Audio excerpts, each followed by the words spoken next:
கர்த்தர் நல்லவர். வாசிக்கலாம். வெளிப்படுத்தல் 3ஆம் அதிகாரம் 14வது வசனத்தை யாவரும் சேர்ந்து வாசிக்கலாமா? வெளிப்படுத்தல் 3:14.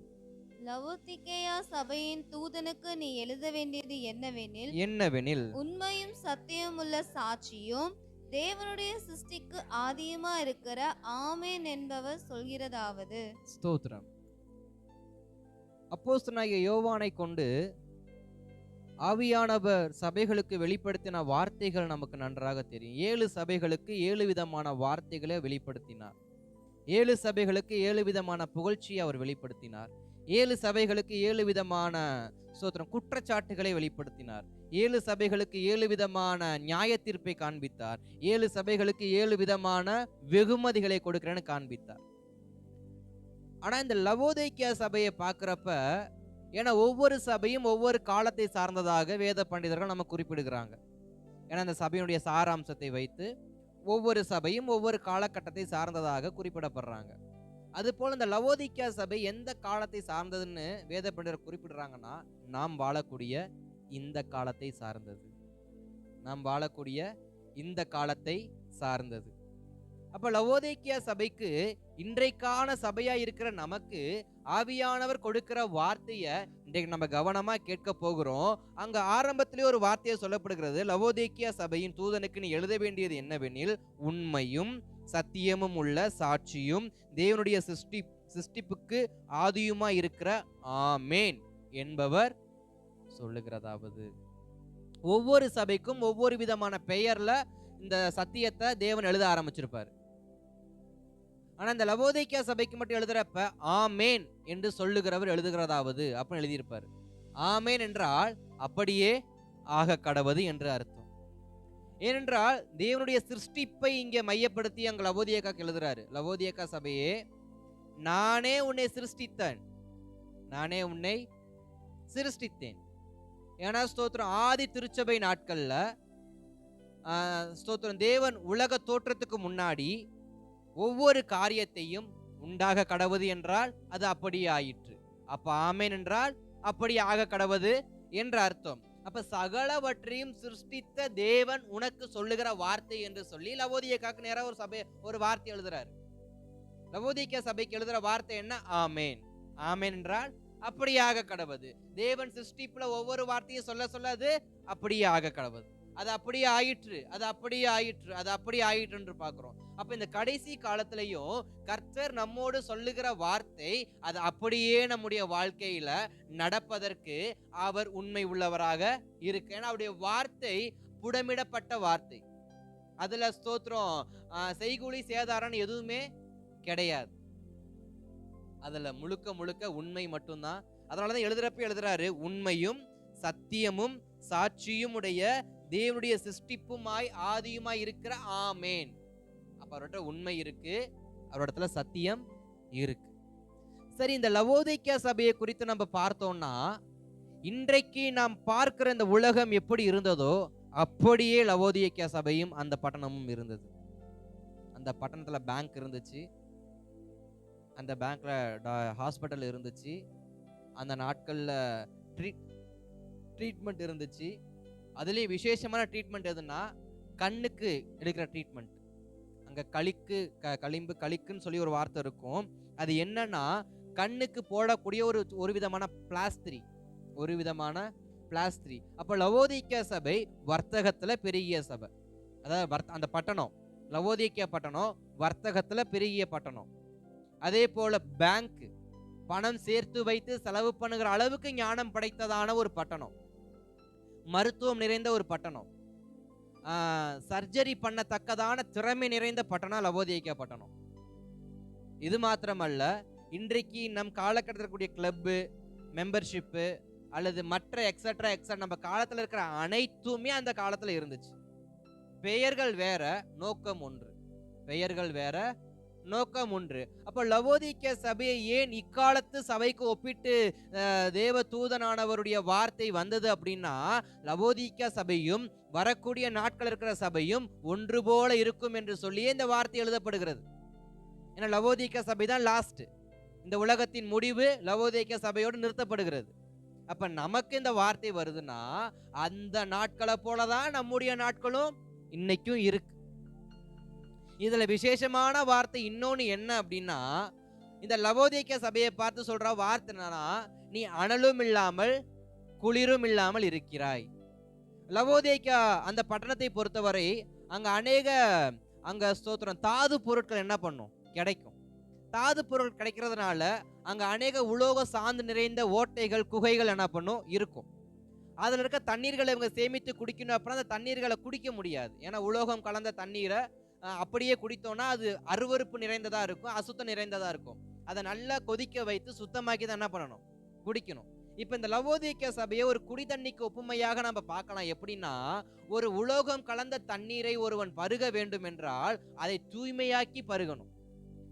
அந்த தூய்மை என்பது கொதிநிலையை காண்பிக்கிறது. ஒரு தங்கத்தையோ ஒரு இரும்பையோ நீங்க நன்கு அதை கொதிக்க வைத்தீங்க அப்படின்னா, இரும்புல அதை நெருப்புல போட்டு நல்லா கொதிக்க வைப்பீங்கன்னா அதற்கு களிம்பெல்லாம் நீங்கிரும், அசுத்தம் எல்லாம் நீங்கிரும். தூய்மையான பியூர் கோல்டு அல்லது பியூர் அயனை என்ன பண்ணலாம், நம்மளால எடுக்க முடியும். அது போலதான் ஒரு தண்ணீர் எப்படி சுத்தமாக எடுக்கப்படுகிறதோ அது போல லவோதிக்கேயா சபையாகிய நான் தூய்மையாக்கப்பட வேண்டும் என்று தேவன் விரும்புகிறார். எப்படிப்பட்ட தூய்மையா? கொதிக்க வைத்த தூய்மை, கொதிக்க வைத்த அனல் நிறைந்த தூய்மை.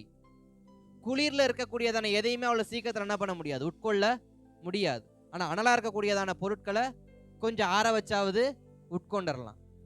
அப்ப சபையை பார்த்து சொல்ற ஒரு வார்த்தை, நீ அனலா இருக்க வேண்டியவன், நீ எப்படிப்பட்டவனா இருக்கிற, குளிரா இருக்கல. நீ எதுல அனலா இருக்க வேண்டும் அப்படின்னு சொல்லி அங்க எழுதுறாரு. எப்படிப்பட்ட காரியத்துல எழுதணுமா, நாம் குறை உள்ளவர்களா இருக்கிறோம். எதுல குறை உள்ளவர்களா இருக்கிறோம்னா, கிரியைகள்ல நான் அனலா இருக்க வேண்டியவன் குறை உள்ளவனா இருக்கிறேன். அன்பில் அனலா இருக்க வேண்டியவன் குறை உள்ளவனா இருக்கிறேன். ஆவியில் அனலா இருக்க வேண்டியவன் குளிரா இருக்கிறேன். அப்ப லவோதிக்கேயா சபை கிரியைகள்ல அது பின்தங்கிய சபையா இருக்கு. அது வெளி தோற்றத்திற்கு ஆடம்பரம் நிறைந்த சபையா இருந்தாலும், ஆடம்பரம் நிறைந்த பட்டணமா இருந்தாலும், சகல வசதிகள் நிறைந்த பட்டணமா இருந்தாலும், சகல வஸ்திரங்கள், அதாவது கருப்பு கம்பளியை வைத்து அவங்க அழகழகான வஸ்திரங்கள் தைச்சு போடுவாங்க. அப்ப வஸ்திரத்துல பட்டணம் மேன்மையா இருக்கு, ஹாஸ்பிட்டல் வசதியில பட்டணம் மேன்மையா இருக்கு, ஸ்தோத்திரம், தங்குற வசதியா இருக்கட்டும், பேங்கா இருக்கட்டும், பணமாற்ற முறையா இருக்கட்டும், பண்டமாற்ற முறையா இருக்கட்டும், எல்லாத்துலயும் அந்த பட்டணம் த பெஸ்டா இருக்கு, வெரி பெஸ்டா இருக்கு. ஆனா அந்த பட்டணம் எதுல ஒஸ்டா இருக்குன்னா, தேவனுக்கான வாழ்க்கையில. இன்றைக்கும் நம் வாழக்கூடிய இந்த உலகத்துல இருக்கக்கூடியதான அனைத்து காரியமுமே த பெஸ்டா தான் இருக்கு. ஆனா ஆவிக்குரிய வாழ்க்கையை பார்த்தா அது வெறும் குப்பையா தெரியும். அப்போ லவோதிக்கேயா சபையை ஏன் இந்த கடைசி கால சபைக்கு ஒப்புமையா சொல்றாருன்னா, இன்றைக்கும் நம் உலகத்தில் எல்லாமே இருக்கு, என் கரத்தில் எல்லாமே இருக்கு, எனக்கு வேண்டிய சகலமும் என் கரத்தில் இருக்கு, ஆனா அது எல்லாமே பெஸ்டா இருக்கு.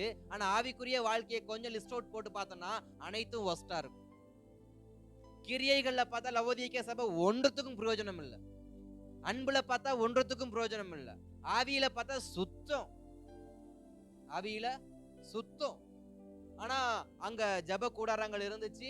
இன்றைக்கு நம்மளுடையதான தேசத்துல இருக்கிறது போல ஜப கோபுரங்கள் இருந்துச்சு, ஜப குழுக்கள் இருந்துச்சு, ஜப பட்டணங்கள் இருந்துச்சு, ஜப ஆலயங்கள் இருந்துச்சு, பிரசங்கிக்கிற பிரசங்கிமார்கள் இருந்தாங்க, தீர்க்கதரிசனம் சொல்லக்கூடிய தீர்க்கதரிசிமார்கள் இருந்தாங்க, எல்லாமே இருந்தாங்க.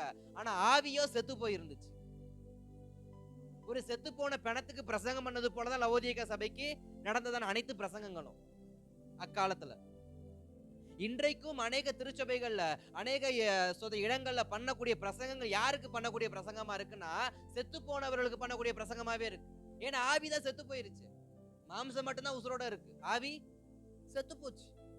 ஏன்னா ஸ்தோத்திரம், ஆவி உயிரோட இருந்துச்சுன்னா, நான் இப்படி இந்த வார்த்தையை நான் சொல்ல விரும்புறேன், யாருடைய இருதயம் புண்படுமா புண்படட்டும், எனக்கு அதை பத்தி கவலை இல்லை இன்னைக்கு. ஸ்தோத்திரம், ஆவி உயிரோட இருந்தா என்னை நோக்கி வரக்கூடிய வார்த்தை அது பிடிக்கிறதுக்கு எவ்வளவு துரிதமா இருக்கும். என்னுடைய ஜப ஆவி துரிதமா இருக்குன்னா, எனக்குள் கொடுக்கப்பட்ட அபிஷேகம் ஸ்தோத்திரம் அது உயிருள்ள அபிஷேகமா இருக்குன்னா, அந்த அபிஷேகத்துக்கு நேரா எனக்கு நேரா ஒரு வார்த்தை வரும் பொழுது என் கையும் என் வாயும் எப்படி சும்மா இருக்கும்? மரித்தவர்கள் கர்த்தரை துதிக்க மாட்டார்கள். என்னை நோக்கி தீர்க்க தரிசனமே வந்தாலும், என்னை நோக்கி சத்தியமே வந்தாலும், என்னை நோக்கி வாக்குத்தத்தமே வந்தாலும், என் ஆவி செத்து போய் கிடந்துச்சுன்னா அதை என்னால பெற்றுக்கொண்டு பிரயோஜனம் உள்ள வாழ்க்கையை வாழ முடியாது. அப்ப லவோதிக்கே சபையை பார்த்து சொல்ற வார்த்தை, உன் ஆவி செத்து போயிருக்கு. நீ 12 மணி நேரம் ஜெபம் பண்ணாலும் சரி, நீ சோத்திரம் நாள் முழுக்க ஜெபம் பண்ணாலும் சரி, நீ என்ன பண்ண போறது இல்ல. உன் ஆவி செத்து போய் இருக்கிற வரைக்கும் நீ என்னைக்கும் வளர போறது இல்ல. ஆனா பேருக்கு சொல்லிக்கலாம், நாங்க சோத்திரம் பெரிய பெரிய ஆலயங்கள் கட்டி இருக்கிறோம், ஆயிரக்கணக்கான ஆத்துமாக்கள் நிறைந்த சபையை நாங்க வச்சிருக்கிறோம். வச்சு பிரயோஜனம் இல்ல சாமி, உன் ஆவி உசுரோட இருக்கான்னு தான் முக்கியம். இன்றைக்கு தேவ வார்த்தை எவ்வளவுதான் பளிச்சுன்னு சபைக்கு நேரா வந்தாலும் என் இருதயம் அதை ஏத்துக்கிறது இல்ல, பிடிக்கிறது இல்ல, பிடிச்சு வச்சுக்கிறது இல்ல, தக்க வச்சுக்கிறது இல்ல. காரணம், என் ஆவி என்னைக்கோ செத்துருச்சு.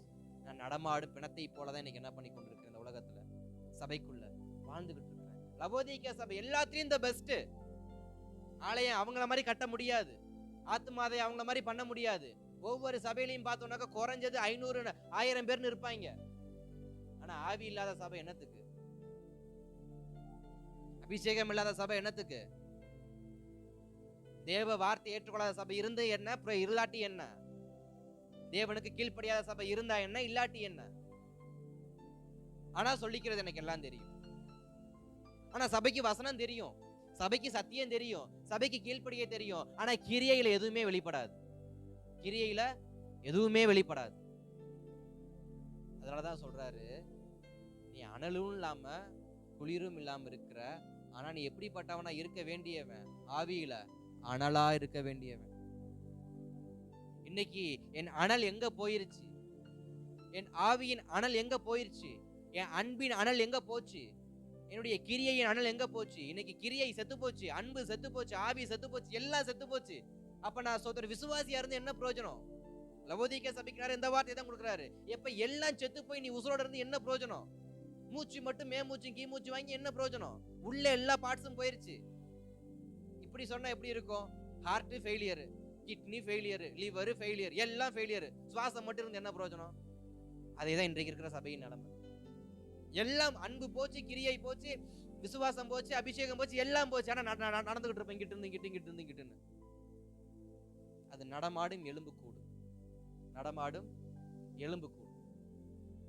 அப்ப சபைக்கு நேரா வருகிற வார்த்தை, எப்ப உனக்கு எல்லாத்தையும் நான் கொடுத்துருக்கிறேன், உனக்கு ஜெப நாட்களை கொடுத்துருக்கிறேன், உனக்கு சத்திய வசனத்தை கொடுத்துருக்கிறேன், உனக்கு வேதத்தை கொடுத்துருக்கிறேன், உனக்கு ஆராதிக்க சபையை கொடுத்துருக்கிறேன், உனக்கு இருக்க இடம் எல்லாத்தையும் கொடுத்துருக்கிறேன். ஆவியை மட்டும் தயவு செஞ்சு அனலாக்கிரு, உன் கிரியையை தயவு செஞ்சு அனலாக்கிரு, உன் அன்பை தயவு செஞ்சு அனலாக்கிருன்னு சொல்லி இங்க சபைக்கு நேரா வார்த்தை எழுதுறாரு. அப்ப இன்றைக்கு நாம் எப்படிப்பட்ட ஒரு மோசமான காலகட்டத்தில் இருக்கிறோம்? எல்லாமே இருக்கு, ஆனா பிரயோஜனப்படுத்திக்க தெரியல, பயன்படுத்திக்க தெரியல. அப்ப நம்மளால என்ன சொல்ல முடியும்? எல்லாமே எனக்கு கொடுக்கப்பட்டிருக்கு, எனக்கு சத்தியம் கிடைக்காத பஞ்ச காலத்துல இருக்கேனா? இல்ல. ஆராதிக்க தடை பண்ணப்பட்ட காலத்துல இருக்கேனா? இல்ல. வசனம் கிடைக்காத காலத்துல இருக்கேனா? இல்ல. இயேசுவின் நாமத்தை சொன்னா கழுத்து அறுத்துருவாங்களா? இல்ல. எல்லாமே எனக்கு பிரயோஜனமா இருக்கு, என் ஆவி மட்டும் செத்து போயிருக்கு. ஆனா சொல்ற ஆதி திருச்சபை நாட்கள்ல இயேசுவின் நாமத்தை தலையை வெட்டி போட்டுருவாங்க. யாக்கோபின் தலையை வெட்டி போட்டாங்க, ஆனா விசுவாசிங்க ஜெபிச்சுக்கிட்டு இருந்தாங்க. பேதுரு விடுதலையாக்கப்பட்டார். அப்ப ஆதி நாட்கள்ல நெருக்கங்கள் இருக்கிறப்ப கர்த்தரை துதிச்சாங்க. இன்னைக்கு நெருக்கம் இல்ல, விசாலத்தை கொடுத்திருக்கிறாரு. ஆவி செத்து போச்சு, அன்பு செத்து போச்சு, கிரியை செத்து போச்சு. அப்ப கிரியை இல்லாத விசுவாசம் செத்தது, அன்பு இல்லாத தீர்க்க தரிசனம் செத்தது, ஸ்தோத்திரம், ஆவி இல்லாத ஊழியம் செத்தது. அப்ப அனல் இல்லை என்றால் குளிரை வைத்து ஒன்றும் செய்ய முடியாது. அனல் இருந்தா குளிர் என்ன பண்ணலாம்? விரட்டலாம். அனல் இல்லைன்னா குளிர்லயே உறைஞ்சி விரைச்சி கடக்க வேண்டிதான். ஏன்னா குளிர் உள்ள வாழ்க்கை கெட்டு போக விடாது அவ்வளவு சீக்கிரத்துல. ஏன்னா காஷ்மீர்லயா சம்திங் ஏதோ ஒரு குளிர் பிரதேசத்துல சுமார் ஒரு 33 ஆண்டு 35 வருஷத்துக்கு முன்னாடி ராணுவ வீரர் ஒருத்தர் வந்து அந்த அந்த ஐஸ் பள்ளத்தாக்குல விழுந்து உறைஞ்சிட்டாரு. உறைஞ்சவரை சமீபமா 2-3 மாசம் முன்னாடி கண்டுபிடிச்சு எடுத்தாங்க. ஆனா அவர் காணா போய் 35 வருஷம் பக்கம் ஆயிடுச்சு. இப்ப குளிர் என்ன பண்ணும்?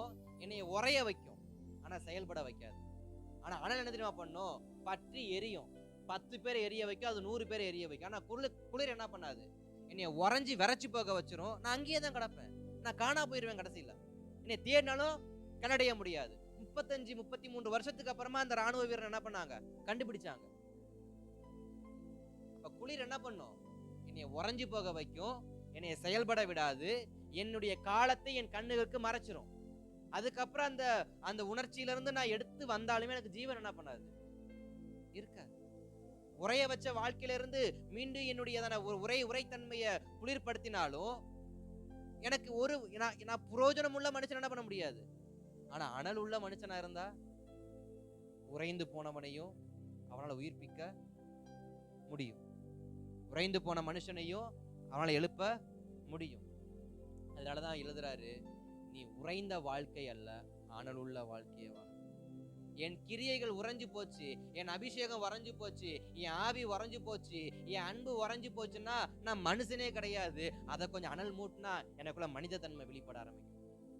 ரோபோக்கும் மனுஷனுக்கு என்ன வித்தியாசம்? ரோபோக்கும் மனுஷனுக்கு என்ன வித்தியாசம்?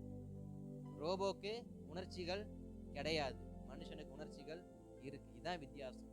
எனக்குள்ள எல்லாம் உறைஞ்சு போச்சுன்னா ரோபோட்டா மாறிடுவேன், நான் மனுஷனா வாழ முடியாது. ஆனா எனக்குள்ள அனல் இருந்துச்சுன்னா என்னால மனித வாழ்க்கையை வாழ முடியும். எனக்கு மனுஷன் வாழ்க்கை வேணுமா, ரோபோ மனுஷன் வாழ்க்கை வேணுமான்னு நம்ம கொஞ்சம் என்ன பண்ணணும், யோசிக்க. இக்காலத்துல இருக்க சபையாகியன்னா மனித வாழ்க்கையை வாழ்றோமா இல்ல இயந்திர வாழ்க்கையை வாழ்றோமா? இயந்திரங்கள் ஒன்றும் செய்யாது, ஜாம் ஆச்சுன்னா கழட்டி காயலாம் கடைக்கு போட்டு போயிட்டே இருக்க வேண்டியதான் புதுசு வாங்கிட்டு. ஆனா மனிதன் அப்படி இல்லை, மனிதன் அப்படி இல்லை. அதனாலதான் சபையை பார்த்து எழுதுறாரு, நீ அனல் உள்ள சபையா இருக்கு. நீ இயந்திரமா இல்ல, அனல் உள்ள சபையா இருக்கணும். ஆவியில் அனல் இருக்கணும், ஜெபத்துல அனல் இருக்கணும். இன்னைக்கு ஜெபத்துல கூட செத்து போய் தான் ஜெபிக்கிறோம். ஜெபம் கூட செத்த ஜெபமா தான் இருக்கு. ஒரு ஜெபம் பண்ணா உயிர் அடையணும், இல்லைன்னா அடுத்தவனுக்கு தீப்பொறி பறக்கணும். இன்னைக்கு நம்ம ஜெபிச்சா நமக்கே தூக்கம் வருது பாவம். ஜெபத்துல உயிர் இல்ல, பாட்டுல உயிர் இல்ல, ஆராதனையில உயிர் இல்ல, பிரசங்கம் கேட்கறதுல உயிர் இல்ல, எதுலையுமே உயிர் இல்ல. ஆனா நான் சபை.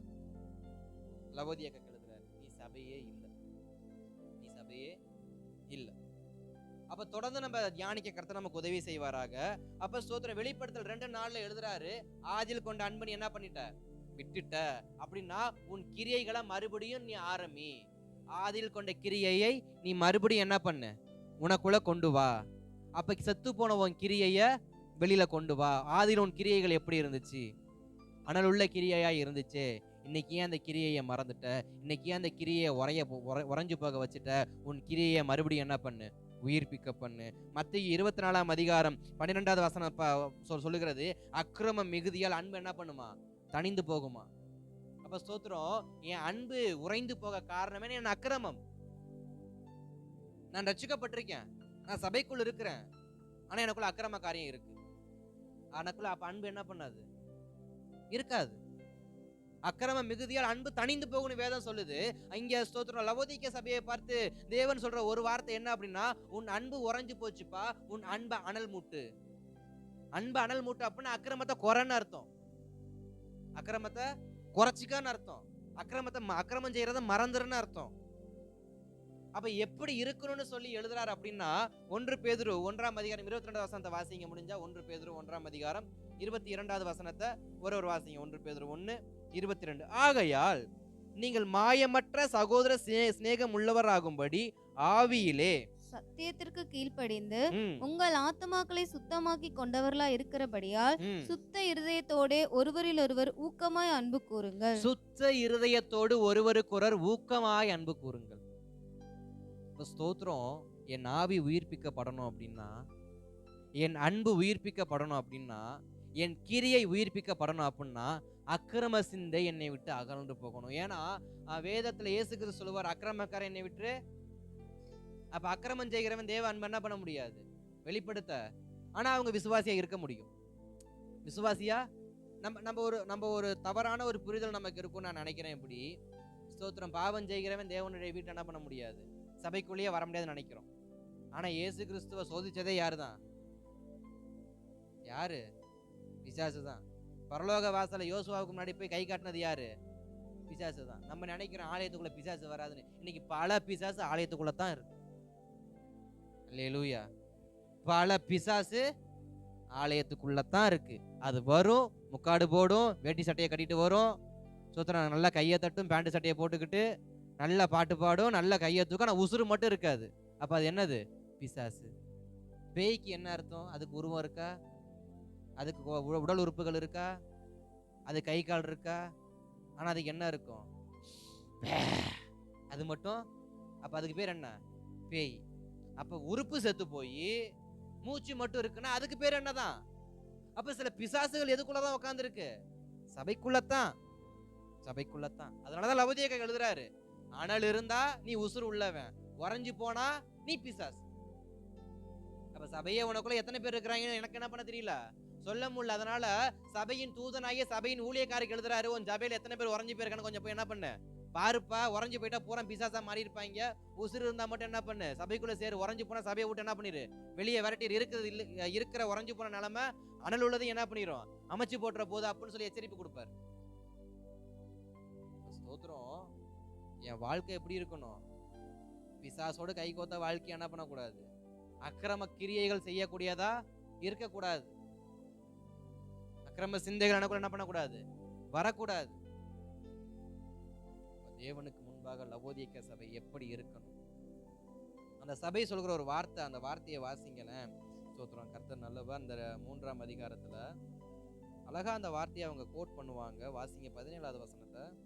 நீ நிர்பாக்கியம் உள்ளவனும், நீ நிர்பாக்கியம் உள்ளவனும், பரிதபிக்கப்பட்டதக்கவனும், பரிதபிக்கப்பட்டவனும், தரித்திரனும், தரித்திரனும், குருடனும், குருடனும், நிர்வாணியுமா இருக்கிறதை அறியாமல், நிர்வாணியுமாய் இருக்கிறதை அறியாமல், நான் ஐஸ்வர்யவான் என்றும், நான் ஐஸ்வர்யவான் என்றும், திரவிய சம்பன் என்றும், திரவிய சம்மன் என்றும், எனக்கு ஒரு குறைவும் இல்லை என்றும் எனக்கு ஒரு குறைவும் இல்லை என்றும் சொல்கிறபடியால்.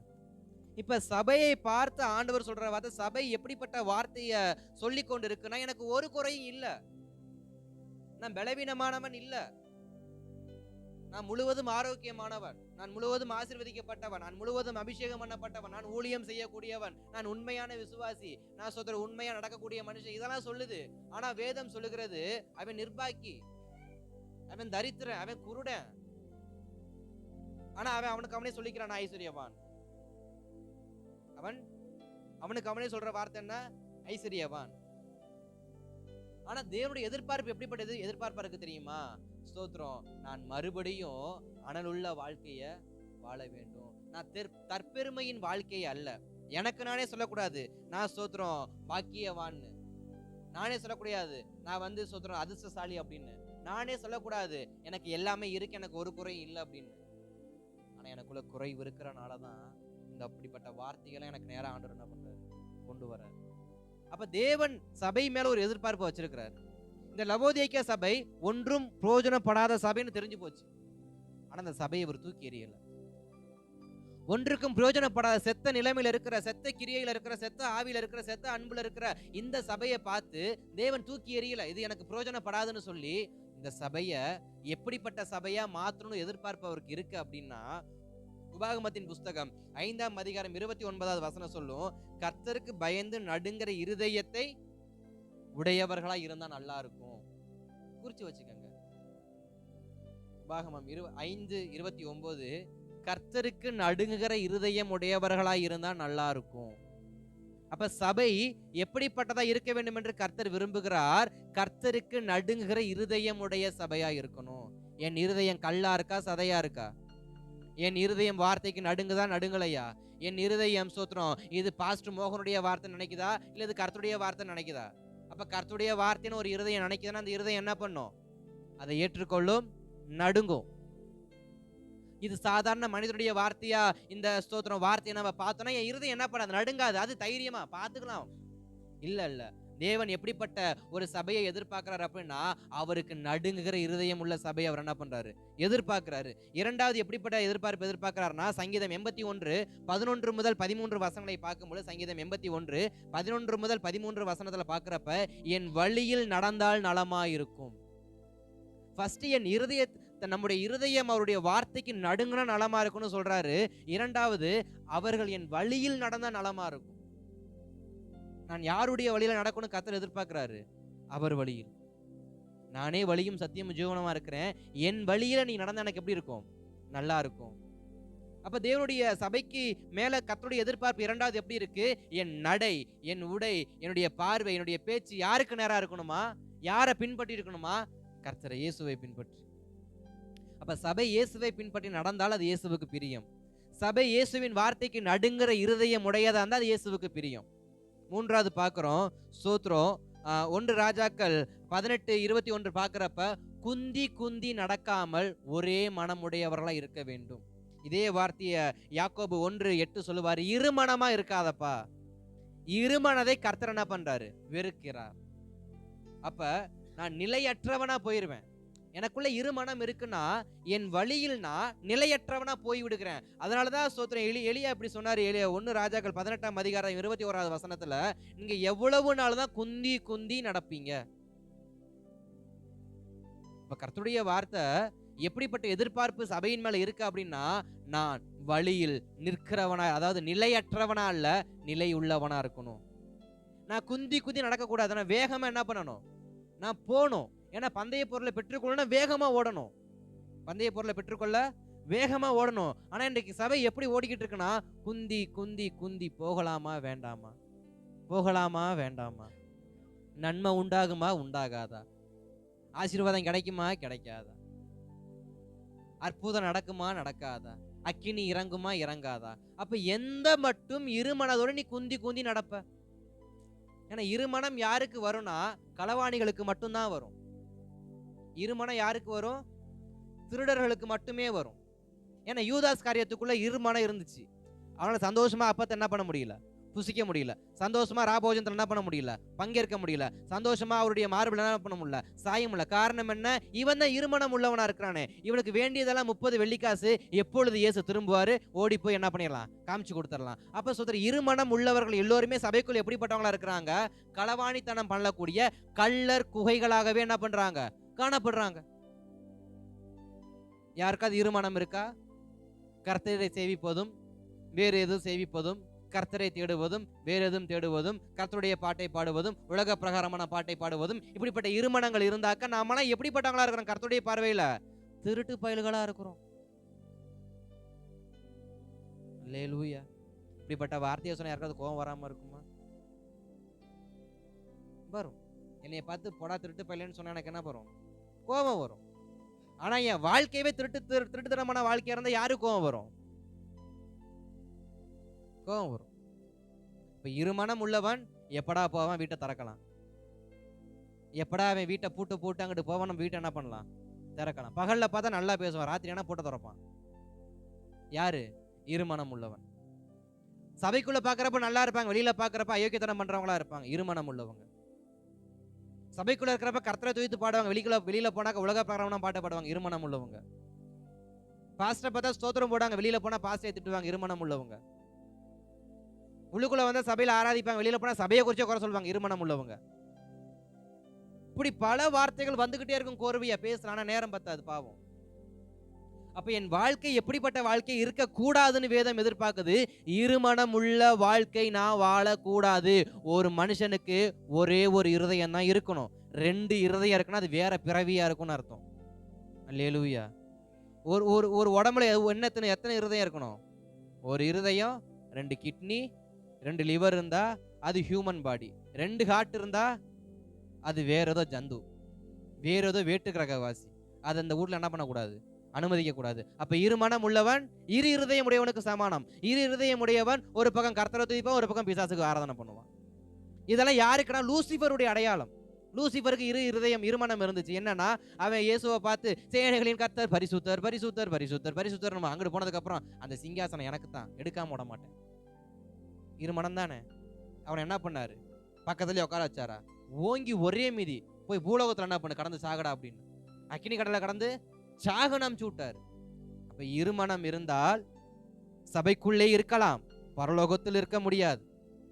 இருமனம் உடையவர்களை சபைக்குள் பிரவேசிக்கலாம். பாவம், பாஸ்டர் ஏமாளியா கூட இருக்கலாம். ஆனா கர்த்தர் அப்படிப்பட்டவரா இல்ல. நான் ஆராதிக்கிற இயேசு கிறிஸ்து அவர் வெள்ளை சிங்காசனத்தில் உட்கார்ந்து நியாயம் விசாரிக்கிற நீதிபரரா இருக்கிறபடியினால் சபைக்குள் இருமனதோடு இருக்கலாம். சபைக்குள்ள செத்த விசுவாசியா இருக்கலாம். சபைக்குள்ள எப்படிப்பட்டவங்களா கூட இருக்கலாம். ஆனா பரலோகத்துக்குள்ள மட்டும் போக முடியும் நினைச்சா, அங்கு நான் ஆராதிக்கிற தேவன் அவர் நீதிபரர் அல்லவா, அவர் தூக்கி எறிஞ்சிடுவார், வெளியே போ அப்படின்னு. அதான் சபைக்கு எழுத லவோதிக்கேய சபைக்கு, இப்படிலாம் இருக்காதப்பா, நீ உள்ள என்ன பண்ண முடியாது? பிரவேசிக்க முடியாது. நீ பூமியில 10 வருஷமா 15 வருஷமா 30 வருஷமா 40 வருஷமா நீ விசுவாசியா இருந்து கடைசியில தூக்கி எறிய பறதுக்கு இருந்தனா நீ எதுக்கு இருக்கிற? ஏன்னா சோதரன் ஓசியாவின் புஸ்தகத்துல 7:8 சொல்லப்படுது, எப்ராயிம் எப்படிப்பட்டவனா இருக்கான்? திருப்பி போடாத அப்பமா இருக்கிறான். திருப்பி போடாத அப்பம் எதுக்குமே என்ன பண்ணாது, பிரயோஜனப்படாது. அப்பமா இருந்தா 2 பக்கமும் வெந்திருக்கணும், அப்பதான் சாப்பிட நல்லா இருக்கும். ஆமாவா இல்லையா? பரோட்டா எப்படி இருக்கணும், 2 பக்கமும் வெந்திருக்கணும். ரொட்டி எப்படி இருக்கணும், 2 பக்கமும் வெந்திருக்கணும். சப்பாத்தி எப்படி இருக்கணும், 2 பக்கமும். அப்பதான் சாப்பிடறதுக்கு அது நல்லா இருக்கும். ஒரு பக்கம் வெந்ததை கொடுத்தா யாராவது சாப்பிடுவோமா? என்ன மாவுமா இருக்கு, தூக்கி எரிஞ்சிட்டு என்ன பண்ணிடுவோம்? எப்ராயிம் எப்படிப்பட்டவனா இருக்கிறானா, திருப்பி போடாத அப்பமா இருக்கிறானா. அப்ப நான் ஒரு பக்கம் அனலுள்ள வாழ்க்கைய வரேன், ஒரு பக்கம் எப்படிப்பட்ட வாழ்க்கைய வாழ்ந்துகிட்டு இருக்கிறேன், குளிருள்ள வாழ்க்கைய வாழ்ந்துகிட்டு இருக்கிறேன். இப்ப இந்த குளிருள்ள அப்பத்தை என்ன பண்ண முடியும், சாப்பிட முடியுமா? அப்பம்னா 2 பக்கமே வெந்திருக்கணும், ஆமா தானே? அல்லேலூயா. என்ன உசுறு இருக்கா இல்லையா? ஆமென். கர்த்தர் நல்லவர், இருக்கட்டும். அப்ப எப்ராயிம் என்றால் திருப்பி போடாத அப்பம், அப்பம் என்றால் 2 பக்கமும் வெந்திருக்கணும். இந்த பக்கம் சூடாவும் அந்த பக்கமும் ஒண்ணுமே இல்லாம மாவாட்டம் இருந்தா என்ன ஆகும், அது பந்தி வரைக்கும் வரும். ஆனா அதை புசிக்க என்ன பண்ண முடியாது. நம்மளால ஆலயத்துல இருக்க முடியும், பரலோகத்தின் அந்த நியாய சிங்காசனத்துக்கு வரைக்கும் போக முடியும். ஆனா சிங்காசனம் வரப்ப எடுத்து பார்ப்பார், இது என்ன ஒரு பக்கம் வெந்திருக்கு ஒரு பக்கம் வேகாம இருக்கு, தூக்கி போடாங்கிட்டு முடிஞ்சு. அப்ப இத்தனை வருஷமாய் நான் ஒரு பக்கம் மாத்திரமே வெந்து கொண்டு இருக்கிறேன் என்றால் இன்னொரு பக்கம் என்னை வேக நான் விட்டு கொடுக்கலன்னு அர்த்தம். எப்பிராயிம் ஒன் சைடாவே கர்த்தருடைய வார்த்தை என்ன பண்றாரு, கேட்கிறாரு. நான் ஒன் சைடா கர்த்தருடைய வார்த்தை இல்ல, அதாவது என்ன கர்த்தருடைய வார்த்தை இருபுறமும் கருக்குள்ள பட்டயம்னு சபைக்கு எழுதுறாரு. அப்ப இருபுறமும் கருக்குள்ள பட்டயம், இந்த பக்கமும் குத்தும் அந்த பக்கமும் குத்தும், அதுல ஒண்ணும் சொல்ல முடியாது. எனக்கு இந்த பக்கம் மட்டும்தான் குத்தணும், அந்த பக்கம் குத்தக்கூடாது அப்படின்னா நான் திருப்பி போடாத அப்ப நான் தூக்கி போட்டு போயிருவாரு. இதை தான் நான் கேட்பேன், இந்த சத்தியத்தை நான் கேட்பேன், இந்த சத்தியத்தை நான் கேட்க மாட்டேன். இந்த சத்தியத்தை நான் கேட்பேன், இந்த சத்தியத்தை நான் என்ன பண்ண மாட்டேன், கேட்க மாட்டேன். அப்ப சில சத்தியத்தை நான் கேட்க மாட்டேன்னு புறக்கணிக்கிறேன் அப்படின்னா நான் யாரு? அப்படிப்பட்ட பாவத்துக்குள்ள வாழக்கூடியதான மனுஷன். யாரால எதை ஏத்துக்க முடியாது? திருடனால திருட்ட ஒத்துக்க முடியாது. அப்ப எனக்குள்ள களவாணித்தனம் இருக்கு அப்படின்னா அதை கர்த்தருடைய வார்த்தை சுட்டி காட்டுதுன்னா அதை என்ன பண்ண மாட்டேன், ஏத்துக்க மாட்டேன். ஏன்னா என்னுடைய இருதயம் அதை தான் விசுவாசிக்குது, என் இருதயம் அதை தான் நம்புது. அப்படி இருக்கும் பொழுது அதை செய்யாதுன்னு சொன்னா என் இருதயம் என்ன பண்ணாத, அதை கேட்காது. ஸ்தோத்திரம். வார்த்தைய இரு பக்கமும் நம்ம என்ன பண்ணணும், கேட்கணும். இருபுற வார்த்தையும் ஏத்துக்கணும். சமாதானம்ன்ற ஒரு வார்த்தை வருதுன்னா அதை கேட்கணும். நான் இப்படியா இந்த வார்த்தையை நான் சொல்ல விரும்புறேன். இப்ப எனக்கும் என் மனைவிக்கும் சண்டை வருதுன்னு வச்சுக்கோங்க. இப்ப நான் அவங்கள பயங்கரமா பேசிட்டேன், அவங்க நீ பயங்கரமா பேசிட்டாங்க. நாங்க 2 பேரும் சர்ச்சுக்கு போறோம். எங்க பாஸ்டர் பிரசங்கம் பண்றாரு, சமாதானமா இருங்க, சமாதானம் பண்ணுகிறவன் பாக்கியவான்றாங்க. இப்ப நான் எப்படி எடுக்கணும் அந்த வார்த்தைய? என் பொண்டாட்டிய பார்த்து சமாதானம் பண்ணாதான் நீ பாக்கியவதியா இருப்ப, இல்ல நரகத்துக்கு போயிருவ அப்படின்னா, அங்கிட்டு என் மனைவி என்னைய பார்த்து உனையத்தானே சொன்னாரு சமாதானம் நரகத்துக்கு போயிருவ அப்படின்னு. இப்ப வார்த்தையை நம்ம எப்படி எடுத்துக்கிறோம், ஒன் சைடாவே எடுக்கிறோம். சமாதானம் பண்ணுறோம்னா நானும் சமாதானம் ஆகணும், சமாதானத்தையும் கேட்கணும், அவன் சமாதானம் ஆகட்டும். நான் அப்புறம் இல்ல இதுக்கு பேர் ஒன் சைடா வசனம் கேட்கறது, இதுக்கு பேர் ஒன் சைடா என்ன பண்ண, திருப்பி போடாத அப்பமா இருக்கிறது. திருப்பி போடாத அப்போ என்றைக்கு என்ன பண்ணாது, வார்த்தையை 2 பக்கமா கேட்காது. பாஸ்டர் சொன்னார்ல சமாதானம் பண்ணட்டும், நான் பாக்கியவான் நினைச்சுக்கிறேன். எப்ப அப்ப எனக்கு சொன்ன வார்த்தை என்னையும் தானே சொன்ன சமாதானம் ஆகுன்னு. அவனை சொல்ற தெரிஞ்சு எனக்கு போய் சமாதானமாக தெரியலையே. இதுதான் எப்ராயிம், திருப்பி போடாத அப்போ. இன்றைக்கு அநேக சத்தியத்தை இப்படிதான் கேட்கிறோம். சத்திய பளிச்சுன்னு மூஞ்சில அடிச்ச மாதிரியே வந்து விழுந்தாலும் அது எனக்கு இல்ல அவனுக்கு, அது எனக்கு இல்ல அவனுக்கு. இப்ப என் மனைவியை பார்த்து நான் சொல்றேன், சண்டை போட்டிருக்கேன், நான் சமாதானம் ஆகல, நான் எதிர்பார்க்கிறேன் அவ வந்து சமாதானம் பேசணும். பாஸ்டர் பிரசங்கம் பண்ணார்ல வரட்டும். அதே போல அவங்க நினைச்சிட்டு இருப்பாங்க, பாஸ்டர் பிரசங்கம் பண்ணார்ல வரட்டும், உனக்கு தான் சொன்னார், புத்தி வருதா பாரு. இந்த வார்த்தையவே சமாதானம் என்கிற வார்த்தையை கேட்டுட்டு நான் 3 நாள் என்ன பண்ணுவேன், சண்டை போட்டுக்கிட்டே இருப்பேன். எப்படி சண்டை போடுவேன்னா, உனக்கெல்லாம் என்னதான் பிரசங்கம் பண்ணாலும் புத்தியே வராது. அடுத்து அவங்க சொல்லுவாங்க, உனக்கு மட்டும் என்னவா, உனக்கும் அப்படித்தான். இப்படித்தான் பல குடும்பத்துல சண்டை ஓடுது. வசனத்தை வச்சே சண்டை ஓட காரணம் என்னன்னா 2 பேருக்குமே வசனத்துக்கு கீழ்ப்படிய விருப்பம் இல்ல. நான் அவனை சொல்லுவேன் சமாதானம் பண்றேன் பாக்கியவா, நீ சமாதானம் பண்ணா நான் என்ன பண்ண மாட்டேன் சமாதானம். அதான் வேதம் சொல்லுது, பிறனுடைய கண்ணில் இருக்கிற துரும்ப பாக்குற நீ உன் கண்ணில் இருக்க உத்தரத்தை மறந்துட்டு போலாமா? அப்ப திருப்பி போடாத அப்போ நான் வெந்திருக்கேன்னு சொல்றியே, நீ மேல என்ன பண்ணல, வேகல. மேல வேகாம மேல என்ன பண்ண முடியாது, போக முடியாது. ஸ்தோத்திரம்.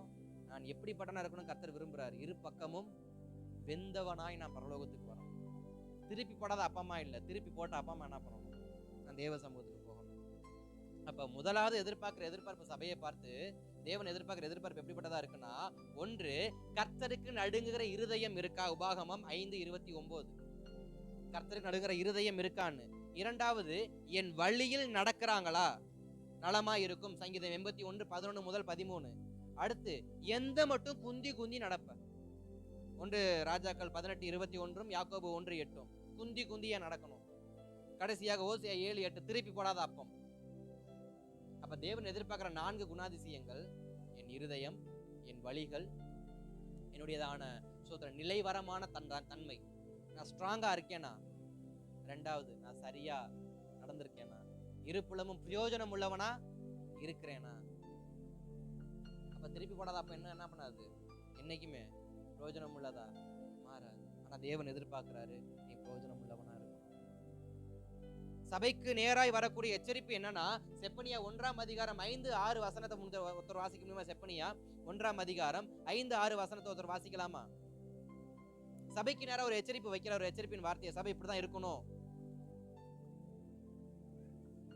செப்பனியா 1ஆம் அதிகாரம் 5-6. வீடுகளின் மேல் வானசேனையை பணிகிறவர்களையும் கர்த்தர் பேரில் ஆணையிட்டு மல்காயும் பேரில் ஆணையிட்டு பணிகிறவர்களையும் கர்த்தரை விட்டு பின்வாங்குகிறவர்களையும் கர்த்தரை தேடாமலும் அவரை குறித்து விசாரியாமலும் இருக்கிறவர்களையும் இவ்விடத்தில் இராதபடிக்கு சங்காரம் பண்ணுவேன். ஸ்தோத்திரம். இது எங்க நடக்கிற சம்பவம்? பரலோகத்தில் நடக்கக்கூடிய சம்பவம். அவருக்கு பயப்படாதவங்க, அவருக்கு கீழ்ப்படியாதவங்கள நான் என்ன பண்ண எழுதி வைக்கிறாரு? சங்காரம் பண்ணுவேன். இது சபைக்கு நேரா வரக்கூடிய ஒரு எச்சரிப்பின் வார்த்தை. நீ என் வார்த்தைக்கு கீழ்ப்படியலன்னா, அதாவது கர்த்தரை விட்டு பின்வாங்குகிறவர்களையும் கர்த்தரை தேடாமலையும் அவரை குறித்து விசாரியாமலும் இருக்கிறவர்களை இவ்விடத்தில் இராதபடிக்கு சங்காரம் பண்ணுவேன். அப்ப நான் எப்படிப்பட்டனா இருக்கணும்? கர்த்தர் விரும்புறாரு, நான் பின்வாங்கி போக கூடாது, நான் கர்த்தரை தேடணும், நான் கர்த்தரை விசாரிக்கணும். இன்றைக்கு பல பேரை கர்த்தருடைய சமூகத்தை என்ன பண்ண முடியல? தேடியும் காணாத இருப்பான் தான் இருக்கு. ஆனா வேதம் சொல்லுது, நீ என் சமூகத்தை தேடல அப்படின்னா, நீ என் சமூகத்தை விட்டு பின்வாங்கி போவ அப்படின்னா, நீ என் வார்த்தையை குறித்து விசாரிக்கல அப்படின்னா, நீ என் ராஜ்யத்துக்குள்ள என்ன பண்ண முடியாது?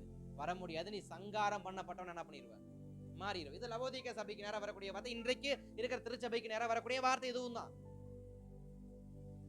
ஏன்னா கீழ்ப்படிய மனசு இல்ல, பின்தொடர மனசு இல்ல. அப்புறம் எதுக்கு நான் விசுவாசியா இருந்து என்ன பிரயோஜனம்? ஒரு விசுவாசிக்கு என்ன அடையாளம்?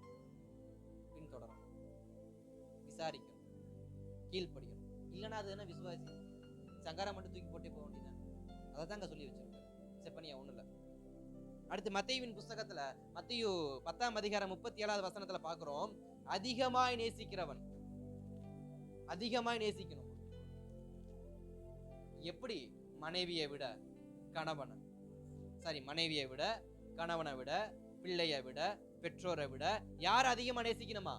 இயேசுவை மட்டும்தான். சபைக்கு தேவன் விரும்புகிற ஒரு லவ் என்ன அப்படின்னா, சபையானது மனிதனை விட, உலகத்தை விட, உலகத்தில் இருக்கக்கூடிய அரசியல்வாதியை விட, தலைவர்களை விட, பணக்காரனை விட சபை யார் அதிகமா நேசிக்கணுமா? இயேசுவை நேசிக்கணுமா? அப்ப ஒரு லவ் எதிர்பார்க்கிறாரு. எப்படிப்பட்ட லவ்வா இருக்கணுமா? எல்லாத்த விட என்னதான் நேசிக்கணும். எல்லா மனைவியும் கேட்கிற கேள்விதான், என்னைய பிடிக்குமா உங்க அம்மாவை பிடிக்குமா அப்படின்னு. பாவம், பூரா பொறுத்துன்னு செத்து போயிருவாங்க அந்த வார்த்தைகளை. அப்ப இதே வார்த்தையை தேவன் கேட்கிறார், நான் வேணுமா உங்க அம்மா வேணுமா அப்படின்னு. இப்ப என்ன சொல்லுவோம்? நான் வேணுமா மனைவி வேணுமான்னு கேட்ப. இப்ப என்ன சொல்லுவோம்? எனக்கு என் பொண்டாட்டி தான் முக்கியம், இல்லை எனக்கு எங்க அம்மா தான் முக்கியம்மா, எனக்கு இயேசு தான் முக்கியம். வார்த்தை வரல பாத்தீங்களா? வரல. அப்ப ஏதோ முக்கியம் உள்ள இருக்கு இயேசுவை விட. இருக்கட்டும், அதான் எழுதி வைக்கிறாரு. எவன் என்னை அதிகமா நேசிக்கிறானோ அவன் எனக்கு தேவை. இன்னைக்கு கடைசி காலத்துல கர்த்தர் தேடுற ஒரு மனுஷன் யாருன்னா, இயேசுவை நேசிக்கிற மனுஷன் தான் அவருக்கு வேணும். அவர் அதிகமா லவ் பண்ற மனுஷன் எனக்கு வேணும். என்னை லவ் பண்றவன் இல்ல, இயேசுவை லவ் பண்றவன். இன்றைக்கு நம்ம இயேசுவை நேசிக்கிற மனுஷங்களா இருக்கிறோமா? இயேசுவை மட்டும் அதிகமா நேசிக்கிற மனுஷங்களா இருக்கிறோமா? நம்ம யாரு? இயேசுவை ஏற்றுக்கொண்ட ஒரு கூட்டம், இயேசுவை ஆராதிக்கிற ஒரு கூட்டம், இயேசுவை விசுவாசிக்கிற ஒரு கூட்டம், இயேசுவை சொந்த ரட்சகராக ஏற்றுக்கொண்ட கூட்டம். ஆனா யாரை லவ் பண்றது இல்லை? இயேசுவை லவ் பண்றது இல்லை. இன்னைக்கு சபைக்குள்ள வரவனே பிள்ளைய பார்க்கத்தான் வரானே தவிர இயேசுவை பார்க்கறதுன்னு இல்லை, வருது. ஆதி சபையில் நடக்கிற கூத்து. பொம்பளை பிள்ளைய பார்க்கத்தான் பசங்க சர்ச்சுக்கு போறதும், பசங்களை பார்க்க தான் பொம்பளை பிள்ளைங்க என்ன பண்றது சர்ச்சுக்கு போறதுமா இருக்கு. ஆனா சோத்திரம், ஒருத்தனும் யாரை பார்க்க வரதில்லை? இயேசுநாதரை பார்க்க வரதில்லை. இப்போ ஸ்தோத்திரம். கவனிக்கலாம். நம்ம எப்படிப்பட்டவங்களா இருக்கணுமா? இயேசுவை மட்டுமே அதிகமாக நேசிக்கக்கூடியவனா இருக்கணும். இன்னைக்கு நிறைய சபையில் கண்களில் தான் சிக்னல் போயிட்டு இருக்கு. யூத் கேம்புக்கு போனால் கண்ணில் தான் சிக்னல் போகுது. பிரசங்கம் பண்ணால் கண்ணில் தான் சிக்னல் போகுது. சிக்னல் கொடுக்கவா சர்ச்சைக்கு வந்தோம், சிக்னல் கொடுக்கும்படி சர்ச்சைக்கு வந்தோம். ஆனால் புருஷனுக்கோ பொண்டாட்டிக்கோ, இப்போ லவ் பண்ணுற பையனுக்கோ லவ் பண்ணுற பிள்ளைக்கோ இயேசுநாதருக்கு சிக்னல் கொடுக்க வந்தோம். இங்கே பூரா சிக்னலும் எங்கே தான் விழுகுது? சபையில் விழுகுது. பாஸ்ட் பாவம் பார்த்தும் பார்க்காத மாதிரி பிரசங்கம் பண்ண வேண்டியதாக இருக்கு. ஸ்தோத்திரம். அப்போ நம்ம யாரை லவ் பண்ண வந்திருக்கிறோம்? இயேசுவை. வீட்டில் தான் புருஷனை லவ் பண்ணோம், வீட்டில் தான் எல்லாத்தையும் லவ் பண்ணோம். சர்ச்சில் வந்தாவது இயேசுவை லவ் பண்ணலாமே. கர்த்தர் நல்லது. அப்போ சபை யாரை அதிகமாக லவ் பண்ணணும்? இயேசுவை. இங்கே வந்து உங்கள் லவ் சீன் என்ன பண்ணாதீங்க, தயவு செஞ்சு ஓட்டாதீங்க. இன்னொரு முறை பார்த்தோன்னா மைக்கை கொண்டு எரிஞ்சு விட்டுருவோம் அப்புறம். அல்லேலூயா. கர்த்தர் நல்லவர். லவ் சீனை வீட்டில் ஓட்டுங்கம்மா. கர்த்தருக்கு ஸ்தோத்திரம். சபையில் வந்து ஓட்டாதீங்க. அல்லேலூயா. அப்போ ஸ்தோத்திரம். அதிகமாக என்னை நேசி, அதிகமாக நேசி. உன் புருஷனோட என்னைய நேசி, உன் மனையோட என்னைய நேசி, உன் பிள்ளையோட என்னைய நேசி. அதனால தான் ஆபிரகாம் வச்சாரு செக்கு, கொண்டு வந்து பலி செலுத்த. அப்புறம் நான் பார்த்துருவோம் அவனுடைய விசுவாசம் எப்படி இருக்கு, நான் என்ன பண்ணுறேன் அப்புறம் பார்க்குறேன் அப்படின்னாரு. அப்புறம் என்னுடைய மனைவியை விட, என் பிள்ளையை விட, என் கணவரை விட, என் தாய் தகப்பனை விட, என் காதலியை விட எனக்கு யார் தான் முக்கியம்? அந்த விசுவாசியத்தான் கர்த்தர் எதிர்பார்க்கிறார். அது நம்மளா இருந்தா அது ரொம்ப ஆசீர்வாதமா இருக்கும். அது நம்மளா இருந்தா ரொம்ப ஆசீர்வாதமா இருக்கும். என்ன பின்னாடி அதுக்கான ஆசீர்வாதம் நான் கொண்டு வரேன். அப்ப சபை எப்படி இருக்கணுமா? அவரை மட்டுமே லவ் பண்ணணும். இன்னைக்கு பாவம் பல பேர் புருஷன் முன்னாடி சுத்துறதுக்கே நேரம் சரியா இருக்கு, சமைச்சு போடவே நேரம் சரியா இருக்கு, உபவாசிக்க நேரம் இல்லை, உள்ளே குளிப்பாட நேரம் இருக்கு, உபவாசிக்க நேரம் இல்லை, புருஷனுக்கு சோறாக்க நேரம் இருக்கு, ஜெபிக்க நேரம் இல்லை. சபை கத்துக்கணும், சபை கத்துக்கணும், சபை கத்துக்கணும். நேசிக்கிறனால சமைக்கிறோம், நேசிச்சா ஜெபம் பண்ணலாமே. பிள்ளைய நேசிக்கிறதுனால பிள்ளைய குளிப்பாட்டுறோம், பிள்ளைக்கு எல்லாம் செய்கிறோம், பார்த்து பார்த்து செய்கிறோம், கொஞ்சம் ஜெபிக்கலாமே. அப்போ யாரை தான் நேசிக்கிறோம்? ஏசுநாதர் இல்லை நான் பெத்த பிள்ளைய, ஏசுநாதர் இல்லை நான் கட்டிட்டு வந்த புருஷனை. அல்லேலூயா. கர்த்தரை நேசிக்கணும். சபை கடைசி காலத்தில் யாரை தான் நேசிக்கணும்? அவரை நேசிக்கிற இருதயம் உண்டோ என்று மனுபுத்திரனை இன்னமும் கண்ணோக்கி கொண்டே தான் இருக்கிறார். இன்னும் ஒருத்தனையும் என்ன பண்ண முடியல, கண்டுபிடிக்க முடியல. பாவம். அல்லேலூயா. இப்போ நம்ம எப்படிப்பட்டவங்களா இருக்கணும்? அதிகமாக நேசிக்கிறவங்கள என்ன பண்ணணும் இருக்கணும். கடைசியாக ஒரு வார்த்தையை நான் சொல்ல முடிக்கிறேன். 1 கொரிந்தியர் 16:22 அன்பு கூறாதவன் எப்படிப்பட்டவனா? வாசிங்க. 1 கொரிந்தியர் 16:22. அன்பு கூறாதவன் கர்த்தருடைய பார்வையில் சபிக்கப்பட்டவன். வாசிங்க. ஒருவன் கர்த்தராகிய இயேசு கிறிஸ்துவின் இடத்தில் அன்பு கூறாமல் போனால் அவன் சபிக்கப்பட்டவனாய் இருக்க கடவன். அவன் எப்படிப்பட்டவனா இருக்கணுமா? சபிக்கப்பட்டவன். அப்ப இயேசுவை நேசிக்கலன்னா நான் யாரு? சபிக்கப்பட்டவன். நான் நேசிக்கணும் இயேசுவை, அதிகமா இயேசுவை நேசிக்கணும். அதை தான் எழுதி வைக்கிறாரு. ஒருத்தன் இயேசுவை நேசிக்கலன்னா அவன் சபிக்கப்பட்டவன். நான் சபிக்கப்பட்டவனா மாறிடக்கூடாது. சபையாகிய நான் சபிக்கப்பட்டவனா மாறிடக்கூடாது. சபிக்கப்பட்டவன் பிசாசு மட்டும்தான். என்றைக்கும் நான் அவன் கூட்டத்தில் என்ன பண்ணக்கூடாது? சேர்ந்து விட கூடாது. இன்றைக்கும் நான் பிசாசின் கூட்டத்தில் சேர்ந்துடக்கூடாது. நான் சபிக்கப்பட்டவனா மாறக்கூடாது.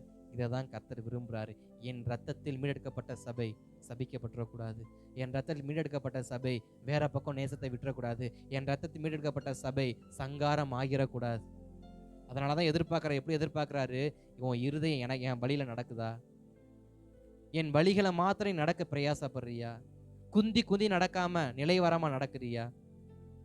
திருப்பி போடாத அப்பா அம்மா இல்லாதபடிக்கு திருப்பி போட்ட அப்பா அம்மா இருக்கியா? இதெல்லாம் ஏன் கேட்குறாரு? சபை சங்காரம் ஆகிடக்கூடாது, சபை கைவிடப்பட்டு விடக்கூடாது, சபை சபிக்கப்பட விட்டுக்கூடாதுன்னு சொல்லி தான் இத்தனையும் அவர் நம்மளை பார்த்து சொல்ற ஒரே ஒரு வார்த்தை, லவோதிக்காவை பார்த்து, நீ அனலும் இல்லாமல் குளிரும் இல்லாமல் இருக்காதப்பா. உன் வாழ்க்கையை நீ மறுபடியும் அனலுள்ள வாழ்க்கையா மாத்து. குளிருள்ள வாழ்க்கையில அனலுள்ள வாழ்க்கைக்கு என்ன பண்ணு? வா. நீ நினச்சிக்கிட்டு இருக்கிற நீ எல்லாத்துலேயும் ஃபுல்ஃபில்லாக இருக்கிற அப்படின்னு, ஆனால் நீ எம்டியாக இருக்கிறவனுக்கு என்ன பண்ண மாட்டேங்குது? தெரிய மாட்டேங்குது. உன்கிட்ட பணம் இருக்கலாம், எல்லாம் இருக்கலாம், பட் ஆவிக்குரிய லைஃப்ல நீ எம்டியா இருக்கிற. அதுதான் லவோதியாக்கு எழுதுறாரு, நீ நிறைவுள்ளவன் நினைக்கிற, பட் நீ குறை உள்ள மனுஷனா இருக்கிறப்பா. நீ வெளி தோற்றத்துக்கு நிறை உள்ளவனா இருக்கிற, ஆனா நீ எப்படிப்பட்டவனா இருக்கிற? மிக மிக குறை உள்ளவனா என்ன பண்ற இருக்கிற. அதனாலதான் லவோதியாக்கு எழுதுறாரு, நீ நிறை உள்ளவனா என்ன பண்ணணும்? மாறணும். மீண்டும் அந்த வசனத்தை வாசிங்க. ஸ்தோத்திரம். 3ஆம் அதிகாரம் அதின் 5வது வசனமா அந்த வசனத்தை வாசிங்க. 17வது வசனத்தை வாசிங்க. 3:17. நீ நிர்பாக்கியம் நீ நிர்பாக்கியம் உள்ளவனும் பரிதபிக்கப்பட்டவனும் தரித்திரனும் குருடனும் நிர்வாணியமா இருக்கிறதை அறியாமல் நான் ஐஸ்வர்யவான் என்றும் திரவிய சம்பன் என்றும் எனக்கு ஒரு குறைவும் இல்லை என்றும் சொல்கிறபடியால். 18 வாசிச்சிருங்க அப்படியே தொடர்ந்து. நீ ஐஸ்வர்யவானாகும்படிக்கு நெருப்பிலே புடமிடப்பட்ட பொன்னையும் உன் நிர்வாணமாகிய அவலட்சணம் தோன்றாதபடிக்கு நீ உடுத்திக் கொள்வதற்கு வெண் வஸ்திரங்களையும் என்னிடத்திலே வாங்கிக் கொள்ளவும் நீ பார்வையடையும்படிக்கு உன் கண்களுக்கு கலிங்கம் போடவும் வேண்டும் என்று உனக்கு ஆலோசனை சொல்லுகிறேன். நான் நேசிக்கிறவர்களையே கடிந்து கொண்டு சிச்சிக்கிறேன். ஆகையால் நீ ஜாக்கிரதையா இருந்துக்க. எப்படி எழுதுறாரு பாருங்க, நான் ரட்சிக்கிறவர்களையே சிச்சிக்கிறவனா இருக்கிறேன், நீ எப்படி இருந்துக்க? ஜாக்கிரதையா இருந்துக்க. அப்ப உனக்கும், அதாவது சபையாகிய எனக்கும் ஒரு ஜாக்கிரதையின் சத்தத்தை கொடுக்கிறார். என்ன ஜாக்கிரதையின் சத்தம்? நீ நிறைவுள்ளவன் என்று நினைக்காத. உனக்கு பொண்ணு என்கிட்ட தான் இருக்கு, உனக்கு வெண்வஸ்திரமும் என்கிட்ட தான் இருக்கு, உன் கண்ணுக்கு களிக்க என்கிட்ட தான் இருக்கு, ஆனா எனக்கு எல்லாமே இருக்குன்னு என்ன பண்ற? நினைச்சுக்க. என் ஆவிக்குரிய பார்வை திறக்கப்பட்டுச்சா? இல்ல. எனக்கு ஆவிக்குரிய வஸ்திரம் இருக்கா? இல்ல. எனக்கு ஆவிக்குரிய அந்த பொன்னான வாழ்க்கை எனக்கு இருக்கா? இல்ல. ஆனா உலகத்தின் பொன் எனக்கு இருக்கு, உலகத்தின் வஸ்திரம் இருக்கு, உலகத்தின் கோணலான காரியங்கள் அனைத்தும் எனக்குள்ள இருக்கு. அப்ப நான் எப்படிப்பட்டவனா கர்த்தரனைய பாக்குறாரு அப்படின்னா, எம்டியானவனா பாக்குறாரு. அதனாலதான் சொல்றாரு, நான் நேசிக்கிறவர்களே அதிகமா என்ன பண்றேன்? கடிந்து கொண்டு சிச்சிக்கிறேன். ஆகையால் நீ ஜாக்கிரதையா இருந்து மனம் திரும்பு. ஜாக்கிரதையா இருந்து மனம் திரும்பு. நிர்வாணியா இருக்கிறவர்கள், அதாவது நிர்பாக்கியவான்கள், வேகமா எழுதிக்காங்க, எனக்கு நேரம் இல்ல. நிர்பாக்கியமானவர்கள் அப்போஸ்தலர் 20:35. நிர்பாக்கியமானவர்கள் யார் அப்படின்னா, வாக்குவாதம் பண்ணுகிறவர்கள். அதாவது வாங்குவதை பார்க்கிலும் கொடுப்பதே உத்தமம். நிர்பாக்கிக்கும் பாக்கியசாலிக்கு என்ன வித்தியாசம்னா, பாக்கியசாலி கொடுப்பான், நிர்பாக்கியசாலி வாங்குவான். வேதம் சொல்லுகிறது, வாங்குவதை பார்க்கிலும் கொடுப்பதே நல்லது. நான் பாக்கியவனா இருக்கணும்னா நான் கொடுக்கிற இருதயம் உடையவனா என்ன பண்ணணும்? சபை கொடுக்கிற இருதயம் உடையதா என்ன பண்ணணும்? இருக்கணும். சபை பெற்றுக்கொள்கிற சபையாவே இருந்துடக்கூடாது. உதவியை மாத்திரம் சபை கேட்கக்கூடிய சபையா இருக்கக்கூடாது, உதவி செய்யக்கூடிய சபையாவே என்ன பண்ணணும்? நான் என்றைக்கும் தேவ சமூகத்துல எனக்கு உதவி செய்யுங்க உதவி செய்யுங்க உதவி செய்யுன்னு கேட்கிறவனா மாத்திரம் இல்ல, என் தேவனுடைய காரியத்துக்காக ஏதாவது என்ன பண்ணணும்? செய்யறவனா இருக்கணும். அதாவது வாங்குறத பார்க்கிலும் கொடுக்கிறவனா இருக்கணும். கொடுக்கிறவனை கர்த்தர் பாக்கியவானாக பார்க்கிறார். அடுத்து ஸ்தோத்திரம், பரிதபிக்கப்பட்டவர்கள். லவோதிக்கேயை பார்த்து 2வது வார்த்தை சொல்லுது, லவோதிக்கே சபையே, நீ உன்கிட்ட நிறைய இருக்கு, ஆனா தேவனுக்கு எதுவும் நீ என்ன பண்றது இல்ல, செய்யறது இல்ல, அதனால நீ நிர்பாக்கி.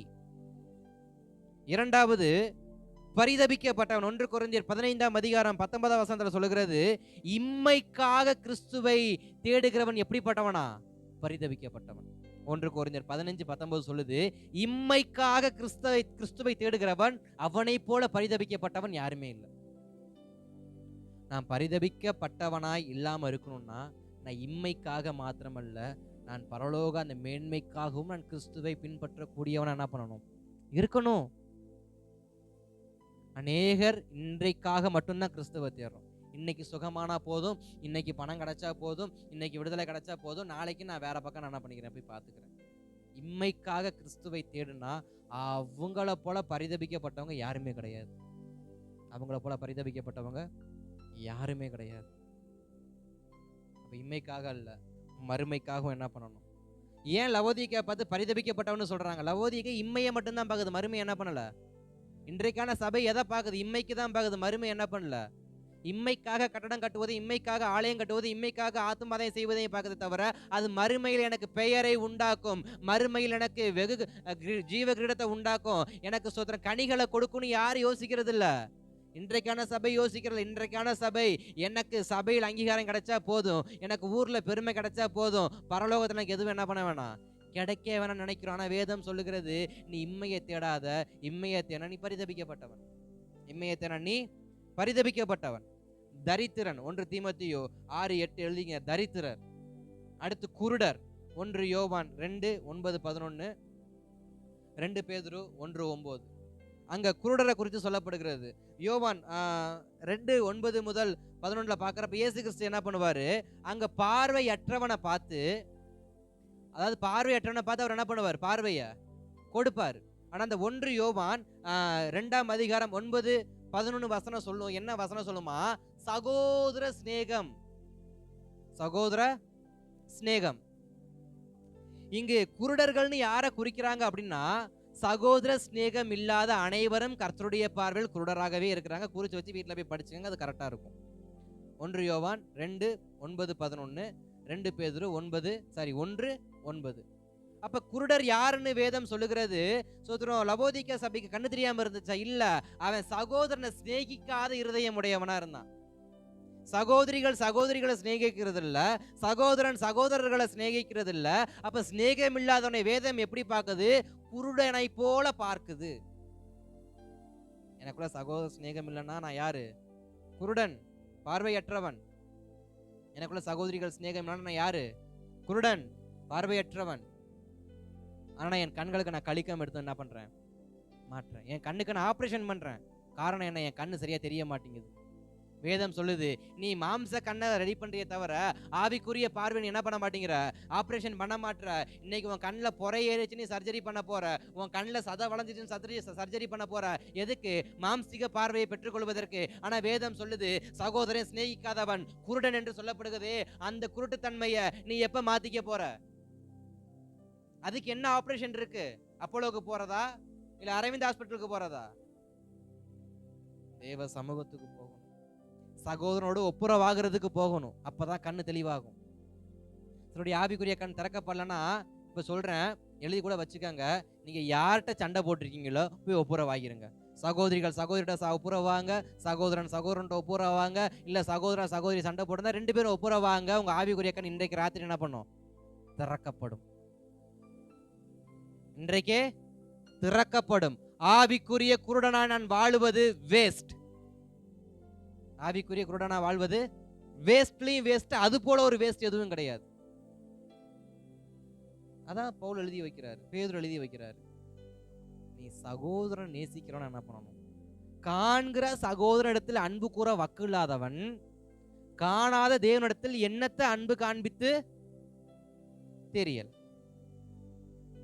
காண்கிற சகோதரத்தில் அன்பு கூற எனக்கு தைரியம் இல்லை என்றால், காணாத தேவனிடத்தில் என்னத்தை நான் அன்பு கூற போறேன்? அப்ப சகோதர சிநேகம், அதாவது ஒருவரை நேசிக்கிற இருதயம் இல்லைனாலே அவன் யாரா மாறியறான், ஆவிக்குரிய வாழ்க்கையில குருடனா மாறியறான். யாரா மாறியறான், குருடனா மாறியறான். அதனாலதான் எழுதி வைக்கிறாரு சோதரம் லவோதிக்கா சபையை பார்த்து, நீ குருடனா இருக்கிறப்பா, நீ எப்படி இருக்கிற, குருடனா இருக்கிறப்பா. அடுத்து கடைசி ஒரு வார்த்தை சொல்றாரு, நிர்வாணியா இருக்கிறப்பா. நீ எப்படி இருக்கிற, நிர்வாணியா இருக்கிறப்பா. ரோம் 13ஆம் அதிகாரம் 14வது வசனத்தை குறிச்சுக்கணும். ரோமர் கழுத நிருபம் 13ஆம் அதிகாரம் 14வது வசனம், 2 கொரிந்தியர் 5ஆம் அதிகாரம் 2-3 வசனங்களை பார்க்கிறப்ப, பரலோகத்தில் பிரவேசிக்காதவர்கள் யார் அப்படின்னா, பரலோகத்துல பிரவேசிக்காதவங்க யாருன்னா துர்ரிச்சை கொண்டவங்க. துர்ரிச்சை கொண்டவங்க கர்த்தருடைய பார்வையில நிர்வாணியா தான் இருக்கிறாங்க. அதனாலதான் சொல்றாரு, உனக்கு நான் புடமிடப்பட்ட பொன்னும் வெண் வஸ்திரமும் என்னிடத்தில் வாங்கிக்கொள். உன் நிர்வாணம் மூடப்பட வேண்டும் என்றால் நீதி என்கிற அந்த ஸ்தோத்திரம் வஸ்திரத்தை என்ன பண்ணு, வாங்கிக்கொள். யாரு நிர்வாணியா இருப்பாங்க அப்படின்னா, ஸ்தோத்திரம் நீதி அற்றவர்கள் நிர்வாணிகளாய் பாவிக்கப்படுறாங்க. எனக்குள்ள நீதி இல்லை என்றால் நான் நிர்வாணியாக பார்க்கப்படுகிறேன். அதனாலதான் வேதம் சொல்லுகிறது, உனக்கு பொன்னும் வெண்வஸ்திரமும் உன் கண்ணுக்கு கலிங்கும் என்னிடத்துல இருக்கிறது, வந்து வாங்கிக்க. ஆனா லவோதிக்கா சபை சொல்லுது, இது என்கிட்ட வஸ்திரம் தான் இருக்கே, எனக்கு வஸ்திரம் இருக்கே, என் கண்ணுக்கு கலிங்கம் இருக்கே, எனக்கு போறதுக்கு ஆடம்பரமான நகைகள் இருக்கே, அப்புறம் நான் வந்து வாங்கிக்கணும். ஏய், நீ வச்சிருக்கிறது உலகத்துக்குரியது, நான் சொல்றது பரலோகத்துக்குரியது. இன்னைக்கு உலகத்துக்குரிய நகை இருக்கு, உலகத்துக்குரிய வஸ்திரம் இருக்கு, உலகத்துக்குரிய எல்லாம் இருக்குன்னா பரலோகத்துக்குரிய ஏதாவது என்கிட்ட இருக்கா? லவோதிக்கா சபையை பார்த்து கேட்ட ஒரே ஒரு வார்த்தை, உனக்கு உலகத்துக்குரிய அனைத்தும் ஒன்று இருக்குமா, பரலோகத்துக்குரிய ஏதாவது ஒன்று இருக்கா? வெண்வஸ்திரம் இருக்கா? பரலோகத்துக்கு வர வெண்வஸ்திரம் இருக்கா? இல்ல.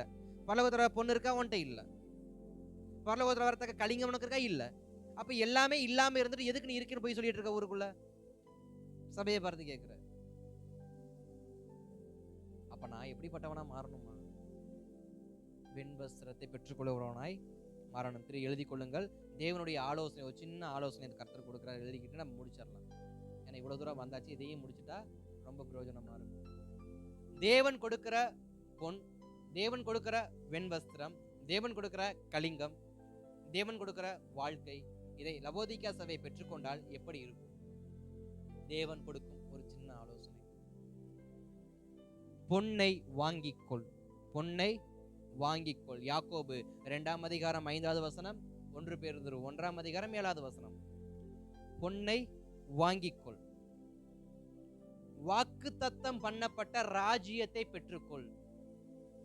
நம்முடைய பரலோக ராஜ்யம் எப்படிப்பட்ட ராஜ்யம்? பொன்னால் அலங்கரிக்கப்பட்ட ராஜ்யம். அப்ப முதல் வார்த்தை வாங்கிக்கொள் என்றால், என் ராஜ்யத்துக்குள் பிரவேசிக்கத்தக்கதான அந்த ஸ்தோத்திர சத்தியத்தை வாங்கிக்கோ. இல்லை, என் ராஜ்யத்தில் பிரவேசிக்கத்தக்கதான திறமை என்ன பண்ணிக்க? வாங்கிக்கொள். இல்லை, என் ராஜ்யத்தில் பிரவேசிக்கத்தக்கதான ரட்சிப்பை பெற்றுக்கொள். வாங்கிக்கொள் அப்படின்னா பரலோகத்தில் பிரவேசிக்கத்தக்கதான ஒரு வாய்ப்பை நான் என்ன பண்ணணும்? பெற்றுக்கொள்ளணும். இரண்டாவது, விசுவாசத்தை வாங்கிக்கொள். விசுவாசத்தை வாங்கிக்கொள். ஏன்னா அழிந்து போகிற பொன்னே அக்கினிக்கு புடமிடப்படும் என்றால் உன் விசுவாசம் அதை பார்க்கிலும் விலை உயர்ந்தது என்று எழுதப்படுகிறது. அப்ப என்னுடையதான இரண்டாவது பொன் என்னன்னா, தேவனிடத்துல நான் விசுவாசத்தை வாங்கிக்கணும். எனக்குள்ள விசுவாசம் இல்லையா, என் வாழ்க்கையில விசுவாசம் இல்லையா, தேவனுக்கு ஒரு சின்ன ஆலோசனை, என்கிட்ட விசுவாசம் இருக்கு, வந்து வாங்கிக்க. என்கிட்ட விசுவாசம் இருக்கு, வந்து வாங்கிக்க.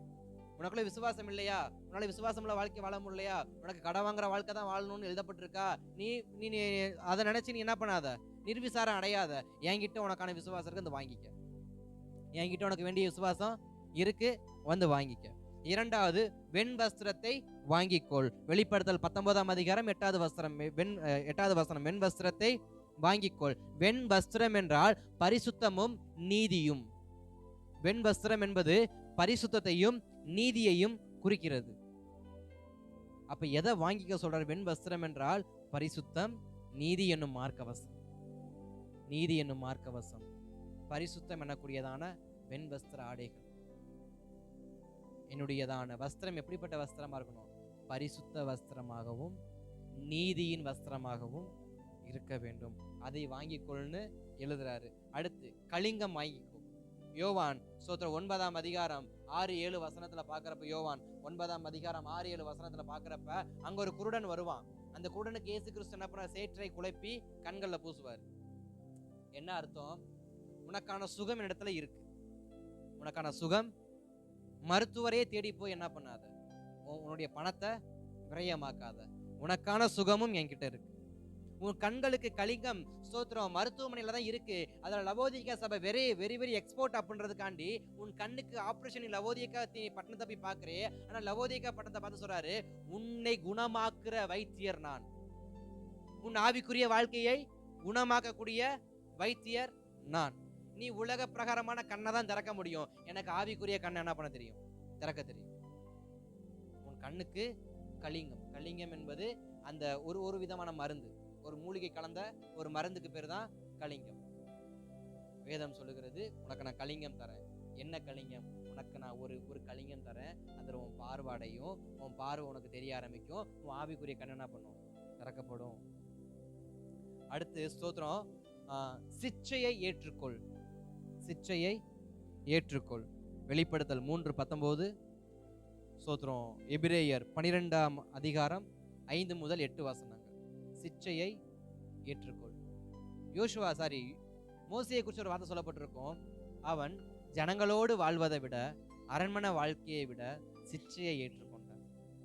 ஒரு சபை என்பது பாடுகளை ஏற்றுக்கொள்ள வேண்டும்.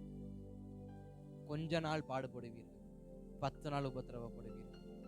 சபை என்பது பாடுகளை ஏற்றுக்கொள்ளணும். ஏன் ஆண்டவர் எனக்கு மட்டும் இத்தனை பாடுகள்? எனக்கு மட்டும் ஏன் ஆண்டவரே சோதனை மேல சோதனையை கொடுக்குறீங்க? ஏன் ஆண்டவரே வருஷ கணக்கா நான் எழும்ப முடியாம என்னை பலவீனத்துல வச்சிருக்கிறீங்க? ஏன் ஆண்டவரே வருஷ கணக்கா நாங்க ஆசீர்வதிக்கப்படாதபடிக்கு நீங்க வச்சிருக்கிறீங்கன்னா, இது கர்த்தருடைய சிச்சை. கர்த்தர் யாரை நேசிக்கிறாரோ அவர்களை சிச்சிக்கிறார். அப்ப சபையானது எதை ஏற்றுக்கொள்ள ரெடியா இருக்கணுமா? சிச்சையை ஏற்றுக்கொள்ளணும். எனக்கு சிச்சை வேணாம் அப்படின்னா நான் முழு சபையாக என்ன பண்ண முடியாது? உருவெடுக்க முடியாது. என்னுடைய தோற்றம் எப்படிப்பட்டதா இருக்கணும்? சிச்சையை ஏற்றுக்கொள்ளதா இருக்கணும். அப்ப சபையானது எதை ஏற்றுக்கொள்ளணுமா? சிச்சையை ஏற்றுக்கொள்ளணும். 4வது, ஜாக்கிரதையாய் இருக்கணும். ஜாக்கிரதையாய் இருக்கணும். அடுத்து கடைசியாக, இருதய கதவை திறக்கிறவனாய் இருக்கணும். இருதய கதவை திறக்கிறவனாய் இருக்கணும். இருதய கதவுனா சோத்திரம், உன்னத பாடலின் புஸ்தகம் 5ஆம் அதிகாரம் 2 முதல் 5 வசனத்தை குறித்து வச்சுங்க. உன்னத பாடல் 5ஆம் அதிகாரம் 2 முதல் 5 வசனம். லூக்காவின் சுவிசேஷம் 12ஆம் அதிகாரம் 35வது வசனம். அப்ப அங்க வேதம் சொல்லுகிறது, உன் கதவு திறக்கப்பட வேண்டும். என் நேசர் எனக்காய் வெளியிலிருந்து கதவை தட்டி கொண்டிருக்கிறார். நான் படுத்து விட்டேன், நான் மீண்டும் எழும்பி காலை கழுவ வேண்டும், நான் மீண்டும் வஸ்திரத்தை மாற்ற வேண்டும் என்று அங்க அந்த ஸ்திரீ என்ன பண்ண மாட்டாளாம்? சொல்ல மாட்டாளாம். எனக்கு நேசமான என் நேசர் வந்திருக்கிறபடியினால் நான் எதை குறித்தும் கவலைப்பட மாட்டேன், நான் கதவை திறப்பேன். அப்ப என்னுடையதான சோத்திரம், தேவன் எனக்கு என்னிடத்தில் எதிர்பார்க்கறது என்ன? தேவனுடையதான பொன்னை நான் வாங்கி கொள்ளணும், தேவனுடைய வஸ்திரத்தை நான் வாங்கி கொள்ளணும், தேவனுடைய கலிக்கத்தை நான் வாங்கி கொள்ளணும், தேவனுடைய சிச்சையை நான் ஏற்றுக்கொள்ளணும், தேவனுக்கு முன்பாக நான் சாட்சி உள்ள வாழ்க்கையை வாழணும், தேவனுக்கு முன்பாக நான் சொல்றேன் கதவை திறக்கிறவனா இருக்கணும். அவர் தட்டுவாரு, நான் திறக்கணும். சபை எப்படிப்பட்டதா இருக்க வேண்டும் என்று தேவன் விரும்புகிறார்? சபை என்பது கர்த்தர் விரும்புகிறபடியே இருக்க வேண்டும் என்று கர்த்தர் விரும்புகிறார். உலகத்தின் விருப்பத்தின்படி சபை நடக்கக்கூடாது. ஒரு மனுஷனுடைய விருப்பத்தின்படி சபை நடக்கக்கூடாது. சபை என்பது முழுக்க முழுக்க கர்த்தரின் திட்டத்தின்படி என்ன பண்ணணும்? நடக்கும். லவோதிக்க சபை கொடுக்கப்பட்ட அழைப்பு அதுதான். நீ ஸ்தோத்திரம் அனலும் இல்லாமல் குளிரும் இல்லாமல் வாழ்ந்தானா நீ ஸ்தோத்திரம் வாழ்ந்து முடிக்க முடியாது.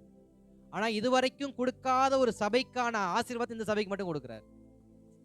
இதுவரைக்கும் நம்ம பார்த்த 6 சபையில ஜஸ்ட் ஜீவகிரிடம் தரேன், வாடாதகிரிடம் தரேன், கனி தரேன் தான் சொன்னாரு. ஆனா லவோதிக்க சபைக்கு மட்டும் இந்த கடைசி வசனத்தை வாசிங்கல, ஜெயம் கொள்ளுகிறவன் எவனோ அவனுக்கு வாசிங்க. நான் ஜெயங்கொண்டு என் பிதாவினுடைய சிங்காசனத்திலே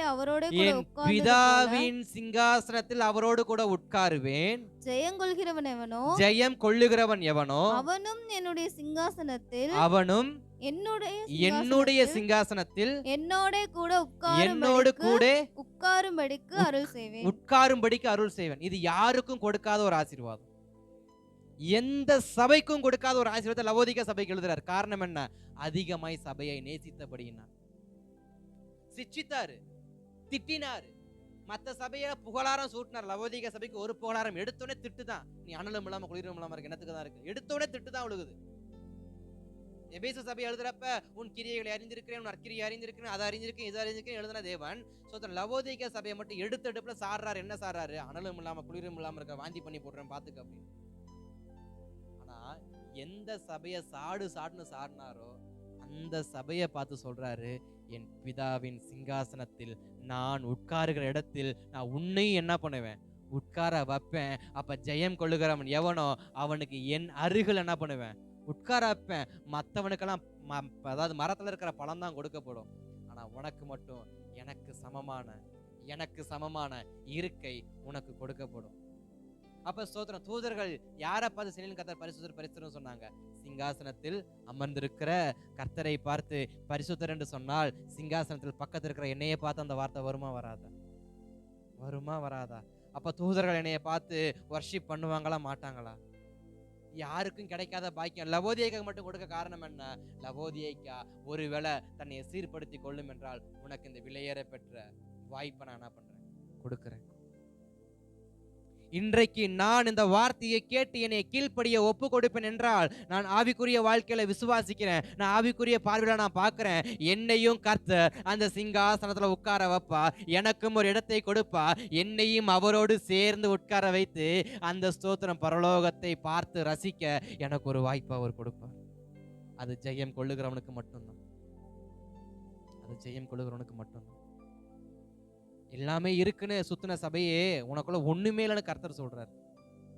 இந்த வசனத்தை வாசிக்கிறப்ப எனக்கு அதிகமா ஒரு சோர்வு ஏற்பட்டுச்சு. என்னன்னா, இவ்வளவு இருக்குன்னு நினைச்ச எனக்குள்ள ஒண்ணுமே இல்லையாப்பா, அப்ப எனக்குள்ள ஒண்ணுமே இது வரைக்கும் இல்லையாப்பான்னு தான் நான் கேட்டேன். அப்ப எனக்குள்ள ஒண்ணுமே இல்லைன்னு நான் ஒத்துக்கிட்டு கேட்டாதான் நான் நிரப்பப்பட முடியும். அல்லேலூயா. தேவ சமூகத்தில் நாம் ஜெபிக்கலாமா? ஒரு சில நிமிடங்கள் மாத்திரம் சத்தியத்துக்கு நான் விட்டு கொடுக்கிறேன்ப்பா, சத்திய வசனத்துக்கு என்னை விட்டு கொடுக்கிறேன்ப்பா, என்னை விட்டு கொடுக்கிறேன்ப்பா. என் கலிங்கம் மாறட்டும், என் வஸ்திரம் மாறட்டும், என் பொன் மாறட்டும். சிச்சைக்கு என்னை ஒப்பு கொடுக்கிறேன், ஜாக்கிரதையை வாழ என்னை ஒப்பு கொடுக்கிறேன். லவோதிக்க சபையே, நீ அனலா இருக்கணுமே, நீ அன்புல அனலா இருக்கணுமே, நீ கிரியையில அனலா இருக்கணுமே, நீ விசுவாசத்துல அனலா இருக்கணுமே. எல்லாத்தையும் பார்த்த நீ உறைஞ்சு போயிட்டனா நீ பிரயோஜனப்பட மாட்டியே. நீ உறைந்த வாழ்க்கை என்ன பண்ணக்கூடாது? வாழக்கூடாது. சபையே, நீ உறைந்து போன வாழ்க்கையை வாழாதப்பா. நீ ஜெபத்துல உறைஞ்சு போய் பல நாள் ஆச்சு, நீ விசுவாசம் உறைஞ்சு போய் பல நாள் ஆச்சு, உன்னுடைய அனல் உறைஞ்சு போய் பல நாள் ஆச்சு. இல்ல, நீ அனலா மாறு, நீ அனலா மாறு.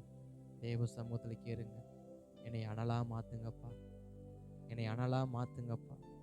ஆவியிலே அனல் உள்ளவனாய் இருக்க, அன்பிலே அனல் உள்ளவனாய் இருக்க, விசுவாசத்திலே அனல் உள்ளவனாய் இருக்க, கிரியைகள் அனல் உள்ளவனாய் இருக்க என்னை ஒப்பு கொடுக்கிறேன். எங்களை ஒப்பு கொடுக்கிறோம்ப்பா. சபையே, நீ ஜெயம் கொண்டுட்ட அப்படின்னா, நீ ஜெயம் கொள்ளுகிறவனா மாறிட்ட அப்படின்னா, அவருடைய சிங்காசனத்தின் அருகில் அமருகிற, சிங்காசனத்தில் அருகிற வாய்ப்பு எனக்கு இருக்கு. நான் ஜெயம் கொள்ளுகிறவனா மாறணும்ப்பா. தோல்வி அடைந்த வாழ்க்கை இல்லைப்பா, நான் வெற்றி அடைந்த வாழ்க்கையை வாழணும். தோல்வி எனக்கு வேண்டாம்ப்பா, நான் வெற்றி உள்ள வாழ்க்கை வாழணும். என்னை ஒப்பு கொடுக்கிறோம், சபையை ஒப்பு கொடுக்கிறோம்.